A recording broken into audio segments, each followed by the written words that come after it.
Okay, some more of section 9.2, and if you survive problem number 1, then the rest are going to be relatively easy. This is same directions. Construct the fourth order Taylor polynomial at x equals 0 for the function, and this is a little more user-friendly function. F of x equals e to the 2x.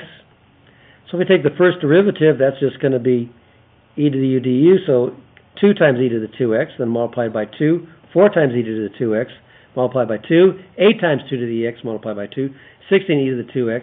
There you go. Measure for it first, 1, 2, 3, 4. There's your first 5. There's your 5 terms, and there's your first 4 derivatives, and that was obviously a lot easier than number 1. So we just evaluate these at 0. F of 0, if I put 0 in here, I get 1. If I put 0 in here, e to the 0 is 1, so 2 times 1 is 2. 4 times 1 is 4. 8 times 1 is 8. 16 times 1 is 16. And then we just put that in our Taylor form. And remember, it's the same, except these are the only things that are going to be different. There's your x to the 0, 0 factorial, x to the 1, 1 factorial, x to the 2, 2 factorial, 3 factorial, 4 factorial, and there's your derivatives that we figured out here. So 1 goes there, 2 goes there, 4 goes there, 8 goes there, 16 goes there, so this is what we have. And this is just going to be 1 and 1. And 2, 1 and 1. 4 over 2 factorial. Okay, 8 over 3 factorial, which is 6. All right? And 16 over 24, 4 factorial. And you can reduce that. 1, 2x, 2x squared, 4 thirds x to the third, and 2 thirds x to the fourth. So not so bad. Okay, number 3. A little bit more work on number 3. What they wanted you to do is construct the fifth order Taylor polynomial and the Taylor series for the function at x equals 0. So you'll also want the general term and write out the series. So this was number 3. And you may have to zoom in on this. I can zoom in a little bit. I didn't want to rewrite these. I don't think you can blame me.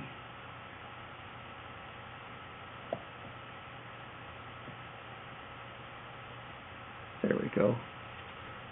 And you can always zoom in with your QuickTime and freeze it and zoom if you want. I think that can be done. Okay, so this is my function. F of x was 1 over x plus 2. And I wrote this again in negative exponent x plus 1 to the negative 1. Then I took the derivative. And that's negative x plus 1. Now the derivative, this is u to the n du, but the u is 1, so that the du is 1, so that makes it nice. So I can just keep using the power rule.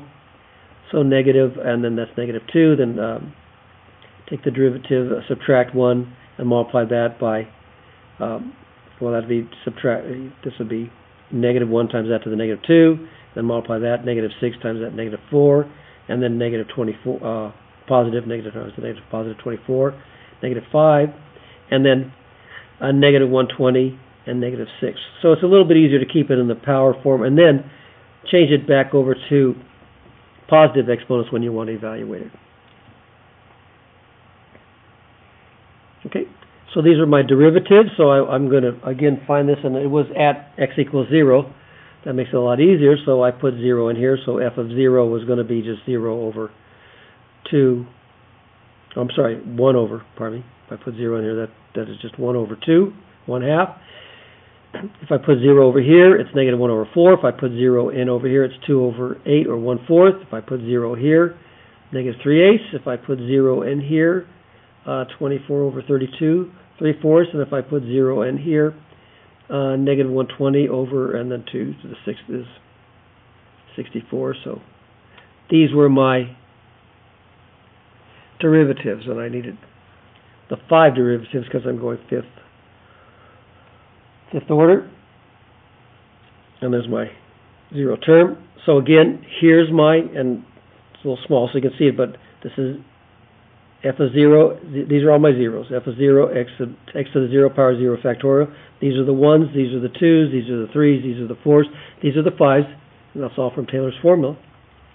and then we just substitute it in. And I try to show the factorials over here. So this is my 1/2, and there's my negative 1/4 x, and here's my 1/4, and then x squared over 2 factorial, and there's my negative 3/8 x cubed over 3 factorial, and here's my 3/4 x to the 4th over 4 factorial, and then here was my negative 15/8 x to the 5th over 5 factorial. That's 5 times 24. So I tried to show all this, and then I simplified out so you can see it simplifies. That's okay. That's going to be 8. This is going to be 3 over, well, 3 goes into 6 twice. That's 16. And then that's just going to be 3 goes in there, 8. 4 times 8 is 32.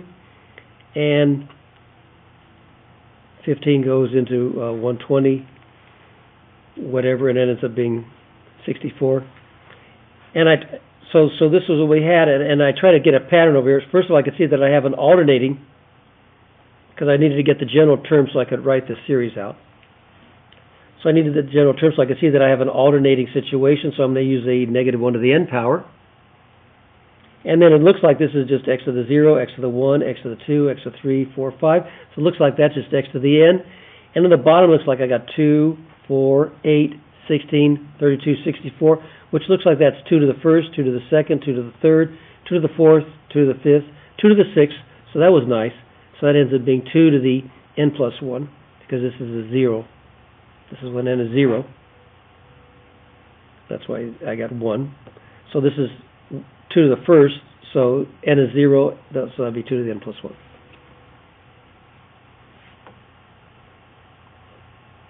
So this is what we've got. And I used, and I think maybe the book used k, that's why I wrote both these notations, but these are basically the same. 2 to the n plus 1, x to the n, negative 1 to the n. I used n for my index, and I think maybe the book used k to go maybe with the Taylor notation. All right, so not too bad. But again, you can see you should get pretty comfortable with that Taylor notation and how to write those out. And it's just taking the derivatives and evaluating them. That's the only hard part. Okay, and then there was just some arithmetic to simplify. Now, seeing the pattern might have been a little bit more challenging. Okay, and then number 4.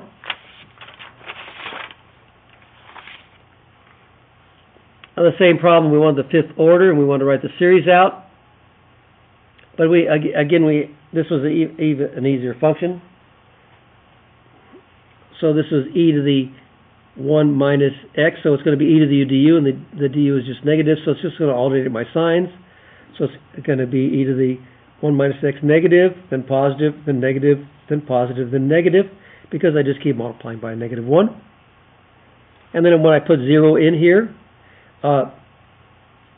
this will be 1 in each case because I'm just subtracting 0.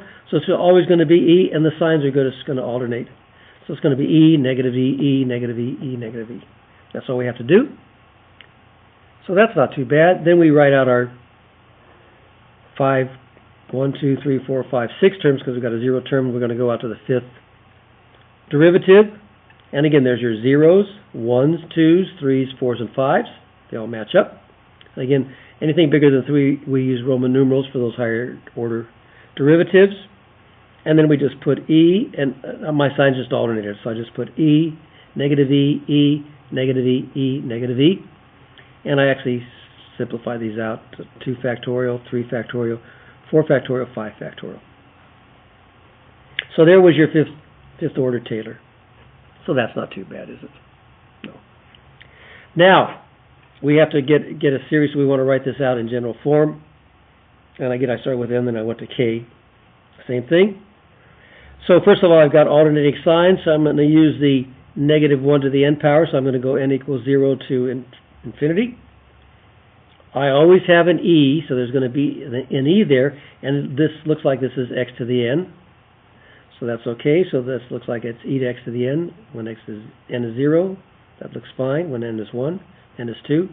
So it looks like there's my negative 1 n for the alternating signs, there's my e constant term, there's my x to the n, and what's going to be on the bottom, and it just looks like it's n factorial.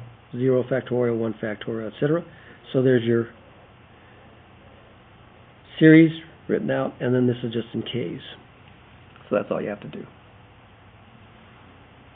So that's number 4. Okay.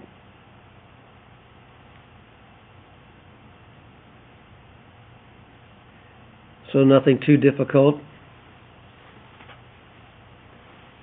Just make sure you write out everything and you and follow the steps, and then you'll have a pretty good command on how to do some Taylor series. Those are actually Maclaurin series because the center is 0.